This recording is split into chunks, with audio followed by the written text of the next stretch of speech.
Será que a gente pode interpretar a literatura cristã, tudo aquilo que converge com a palavra, ou necessariamente tem que ter o selinho gospel para ser cristão? Vamos lá, vamos começar aqui pelo Vitor Galdino.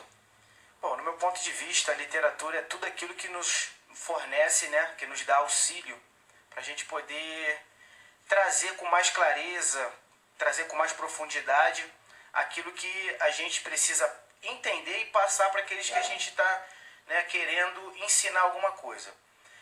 Eu vejo que necessariamente não é tão importante que seja algo com o selo gospel. A gente tem que ter uma visão aberta, tem que ter uma mente aberta, entender que nós vamos encontrar diversas literaturas e que a gente vai ter que extrair de dentro delas aquilo que é importante, aquilo que é necessário, aquilo que é válido. Basta a gente analisar com profundidade, basta a gente ter esse discernimento de entender e não ficar alienado só naquilo que é do nosso meio, né? A gente tem que abrir o nosso entendimento, a nossa visão, até para a gente poder debater com outras pessoas, com outras religiões, com outras denominações, para que a gente possa chegar, né, num determinado consenso e que haja, né, um esclarecimento à luz da Bíblia, com o auxílio que essa ferramenta nos dá, que é a literatura, né? Muito boa, até porque a sabedoria de Deus está espalhada, né, por toda a terra. Então, por exemplo, Jesus fala sobre o perdão. Se eu vejo porque a verdade, ela é verdade na boca de qualquer um, né? Se o ateu falar a verdade, ele não vai deixar de ser verdade, porque o pedigree não crê naquilo, né? Ele não crê. Então a verdade, ela é verdade. Então, se é princípio cristão, a gente deve considerar, isso aqui é cristão. É claro que é sempre fazer um filtro em tudo, né? Que a gente... Eu acho que assim, o principal problema, se é que posso usar essa palavra, é que a gente precisa entender que a Bíblia ainda é a verdade absoluta. Porque outros livros, outras literaturas vão agregar auxílio a isso. Porque uma coisa também foi falado, o tema fala sobre o crescimento da literatura gospel ou cristã. Algumas pessoas muitas das vezes abandonam o texto bíblico e querem ficar apenas com o livro, apenas com a literatura e esquecer da Bíblia. Eu acho que a literatura é muito boa e vai agregar muito quando ela sempre estiver em conjunto com a palavra. Porque aí vai nos ajudar a ter um senso crítico. Nós vamos poder olhar aquela literatura porque são feitas por homens, mas a palavra de Deus é absoluta. Então, existem às vezes livros maravilhosos, mas que às vezes tocam em pontos seríssimos de doutrina. E se a gente estiver lendo cegamente, recebendo qualquer coisa, é igual aquela história do abre a boca e fecha os olhos. O cara vai ler e vai receber qualquer coisa e não vai ter filtro. Então, assim, é preciso ter um cuidado para saber o que está se lendo. Eu não rotularia como literatura gospel, até porque você pode ter alguma coisa histórica, você pode ter alguma coisa que vai agregar no teu conhecimento quando você estiver lendo a Bíblia. Mas eu acredito que toda essa literatura é válida quando ela agrega você na leitura da palavra. Passa pelo fio da palavra, né? É muito importante o que o pastor que está pontuando, né? Porque entender que quando se pega um livro, né? É um extra bíblico, não é isso? Que não é bíblico, é tudo extra bíblico. Não tem a mesma autoridade de inspiração, né? Que as escrituras têm, igual Paulo falou ali em 2 Timóteo 3,16, né? A Timóteo. Mas nós estamos falando de interpretação, de revelação, né? Do que qualquer um de nós, ou algum escritor, né? Está ali entendendo, né? O que ele está entendendo da parte de Deus, ou de uma experiência pessoal, né? Ou da própria escritura. Mas é muito comum hoje em dia realmente isso, não haver nem muitas citações. A internet está ajudando muito essa dissolução, né? Tirando muito essa essência. Por exemplo, eu recebi um texto um dia desse, aí no final está dizendo assim: leia, comente e compartilhe, né? Mas normalmente vai ao contrário, né? A gente acaba fazendo ao contrário. Compartilha, depois vai comentar, talvez leia o que você até compartilhou, porque eu comento com algumas pessoas que eu conheço pessoalmente, digo assim: tem certeza, tu acredita naquilo que você compartilhou? Não, mas não é. Não, então você não leu, né? Não meditou, né? E é interessante como a Bíblia fala ali, Salmo 1, por exemplo, né? O que medita, né? A reflexão ali. Então, tem muito conteúdo, está crescendo a literatura, né? Ou seja, tem muita literatura disponível. Mas aí, como é que as pessoas estão interpretando tudo isso, né? Então, realmente... Interessante é que antigamente o herege era excomungado, agora muitos hereges são aplaudidos e a gente tem que ter cuidado com isso. É verdade. verdade. Eu amo literatura.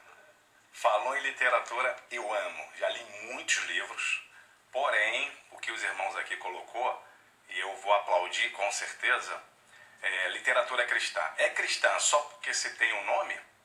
Porque hoje, como o irmão também falou, existe muita literaturas que não está de acordo com a Bíblia. Como o irmão falou, precisa ter um filtro. Nós precisamos conhecer o que nós estamos lendo. Se vai agregar conhecimento junto com a palavra de Deus, como os irmãos mesmos colocaram, né? Porém, eu também sou professor de seminário, lá para os meus alunos, o aluno me perguntou, pastor, eu posso ler este tal livro?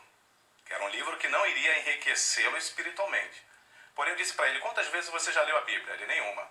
Falei, você vai poder ler qualquer literatura, tanto que você lê a Bíblia pelo menos 2 vezes. Uma conhecendo a história e a outra estudando. Depois você está livre para ler qualquer literatura. Boa. Até porque tudo que tá extra-bíblico, né, é rodapé. Então a gente não pode considerar aquilo como uma... Porque acontece, às vezes o cara... de fato, as literaturas, elas são bem atraentes, bem atrativas. E às vezes o cara acaba lendo tantas coisas e deixa a palavra de lado, ele pode até, né, ser influenciado, porque hoje a gente vê muitas pessoas que não querem pensar, querem ser pensadas, né? Parece que é um mal do nosso século. As pessoas não querem correr atrás, elas preferem ser pensadas por outras pessoas. Aí ela vai transmitindo aquilo que outras pessoas falaram. Então, como a gente está dizendo aqui, é sempre ter a palavra como regra de fé, como princípio básico do nosso pressuposto, né? A nossa subjetividade tem que vir dela. Ela que é o nosso ponto principal. O que você falou, Pablo, é uma verdade, porque isso vai refletir até no sermão, muitas das vezes. O sermão pronto. o tio Google vai lá e esboço para mensagem sobre fé. Isso é importante. E o cara pega pronto, não precisa mais estudar. Ele vai buscar, né? Isso é importante, que vai fazer esse paralelo de o que é inspirado e o que não é. Porque a gente, quando vai aplicar um sermão, o principal do sermão é primeiro a gente ter o nível de intimidade, né, entender a inspiração do que a palavra está passando, e não o que autores paralelos nos fornecem.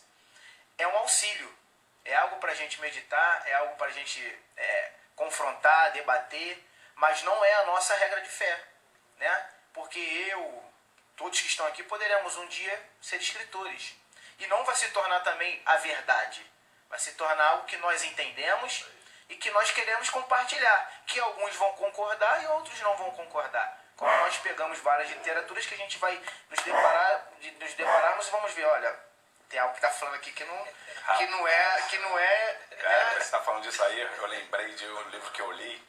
Eu li o livro, depois eu li um outro livro, não preciso soltar o nome, né?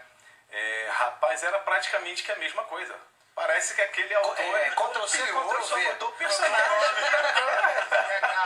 Aí acaba, rapaz, eu falei, mas tá na mesma viagem daquele livro. Quem viajou primeiro? Eu tive a experiência de ler um livro que o tema era maravilhoso, me atraiu, e eu comecei a ler. Só que eu percebi que aquele livro começou a endurecer meu coração.